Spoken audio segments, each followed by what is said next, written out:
Bon coach, vous doutez les questions qu'on va vous poser. La première, c'est inconsciemment ou pas, on se dit, voilà, il y avait 2 bons résultats, vous faites rattraper au Mans match nul, défaite à Saint-Brieuc, qu'est-ce qui se passe? Quel est le mot d'ordre pour ce match-là et sans doute cette fin de saison? On va peut-être se répéter, mais enfin.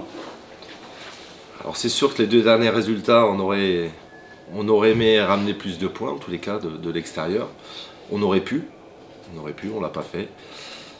C'est à nous de savoir pourquoi on n'a pas eu ces résultats positifs comme on avait pu en avoir auparavant à l'extérieur. Donc j'ai ma petite idée, hein. Je peux vous en faire part. Je pense il y a eu un peu de... J'aime pas employer le terme suffisance, mais en tous les cas peut-être un peu de relâchement, l'inconscient, j'en parlais après match. Et il est important de repartir de l'avant pour gagner un match à la maison. Il reste 4 matchs dans la saison, dont 2 à la maison. Et pour moi, c'est important à mes yeux de gagner ces matchs à la maison pour plein de choses. Déjà pour nous, mais aussi pour le public qui nous a soutenus toute la saison, qui a été derrière nous, malgré leur attente qui était autre que ce qu'on a amené aujourd'hui. Donc voilà, si on peut amener un peu de bonheur et de joie aux gens aussi, c'est important. Après, le résultat, il sera capital aussi pour nous, pour bien finir, mieux finir cette saison. Alors justement, c'est pas pour être négatif, mais vous jouez un mal classé, une équipe qui est en danger, donc la Berry est en danger du coup.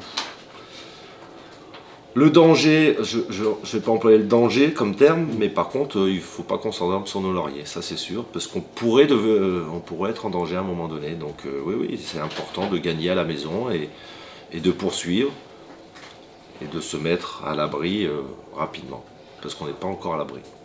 Il faut que vous fassiez preuve de plus, de la même envie que Saint-Brieuc quand ils vous ont reçu, quoi, même, parce que là c'est Villefranche.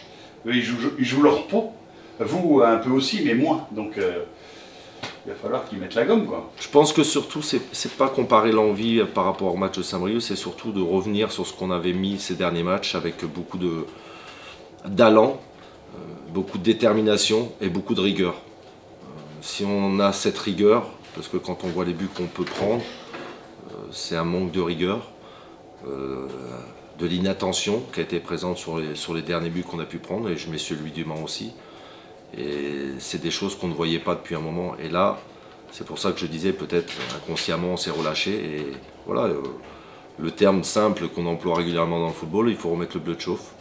Et penser d'abord à être très costaud défensivement pour derrière exploiter et être meilleur offensivement en tous les cas. L'absence de Benjelloul Diouf, évidemment, elle pèse lourd parce que c'est lui qui était décisif par la passe ou par le but là depuis plusieurs matchs quand même. Donc c'est un joueur qui était important évidemment. C'est pas une équipe, c'est pas un joueur, mais quand même lui par les stats, on voit que sans lui ça va être évidemment plus compliqué. Il faut trouver d'autres leviers pour marquer, quoi.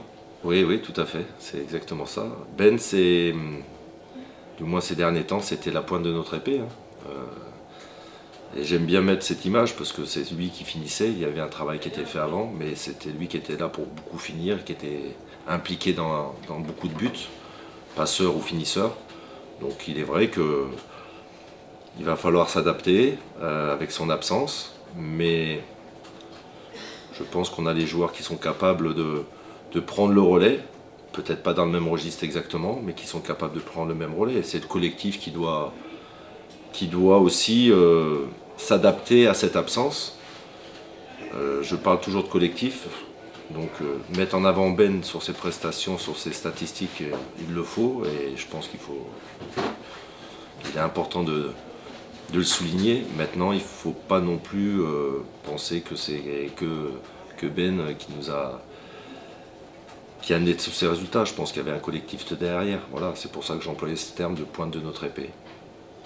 Le coach de Villefranche, je crois savoir que vous connaissez assez bien parce que vous avez joué ensemble alors quand vous étiez petit ou jeune à Lyon. On était ensemble à l'Olympique Lyonnais, hein, en cadets nationaux, et puis un peu après, mais après Hervé a quitté le club, mais on se connaît. Voilà, je ne sais pas si vous êtes encore en contact. En tout cas, c'est un coach qui, on va dire, a connu des belles réussites plutôt en national avec des belles saisons jusqu'au barrage. Malheureusement, ça ne lui a pas réussi. Et là, il vit une saison plus compliquée. C'est le lot de beaucoup de clubs, notamment des clubs avec peu de moyens comme peuvent l'être Villefranche. Mais c'est vrai que voilà, après 2 saisons très réussies à Villefranche, là, c'est beaucoup plus compliqué pour eux. Oui, Hervé est un très bon coach, hein. Il l'a montré par le passé. Hein. Donc, même quand il était du côté de Bourg, le travail qu'il a fait à Bourg était impressionnant. Et aujourd'hui, il est à la tête d'une belle équipe. Il faut être très méfiant. Leur classement ne reflète pas leur niveau de jeu en tous les cas. Parce que c'est une équipe qui joue très bien en ballon.